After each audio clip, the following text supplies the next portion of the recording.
এইটোৱে অনুৰোধ কৰিম CBSE যদি নম্বৰ দিব পাৰে 99% 98% আমাৰ এই সকল ছাত্ৰ ছাত্ৰীকো অলপ নম্বৰ দিয়াৰ ক্ষেত্ৰত এইবাৰ যাতে পৰীক্ষকে হাতখন অলপ শিথিল কৰি দিব পাৰে বা সেই কঠোৰতা অৱলম্বন নকৰি অকণমান যদি মৰম ভাল পোৱাৰে এওঁলোকক চাই তেতিয়াও কিন্তু এওঁলোকৰ বহুতখিনি সহায়ক হ'ব বুলি আমি ভাবোঁ। এইবাৰ মেট্ৰিক আৰু উচ্চতৰ মাধ্যমিকৰ পৰীক্ষাৰ্থীসকল যথেষ্ট অসুবিধাৰ মাজত পৰীক্ষাত অৱতীৰ্ণ হৈছে কাৰণ বিগত বৰ্ষত কোভিডৰ বাবে ভালদৰে ক্লাছ হোৱা নাছিল আৰু উচ্চতৰ মাধ্যমিকৰ ক্ষেত্ৰত সম্পূৰ্ণ সিলেবাছেৰে পৰীক্ষা অনুষ্ঠিত কৰা হৈছিল আৰু ইয়াৰ বাবে ছাত্ৰ ছাত্ৰীসকলে প্ৰতিবাদ কৰিছিল আৰু শেষত সময়মতে পৰীক্ষা অনুষ্ঠিত কৰা হ'ল সম্পূৰ্ণ সিলেবাছেৰে। এতিয়া ছাত্ৰ ছাত্ৰীসকলে বিচাৰিছে তেওঁলোকক কিছু সকাহ প্ৰদান কৰিব লাগে, নম্বৰ কিছু পৰিমাণে বৃদ্ধি কৰিব লাগে।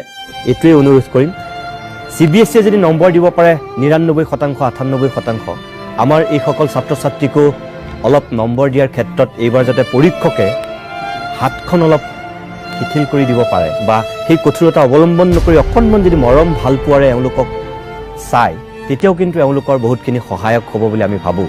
পৰীক্ষাৰ পিছত এই কথাখিনি কোৱা নাই, পৰীক্ষাৰ আগত কৈছোঁ। সকলো শিক্ষক সমাজৰ প্ৰতি পৰীক্ষকৰ প্ৰতি আমাৰ এয়া এক অনুৰোধ।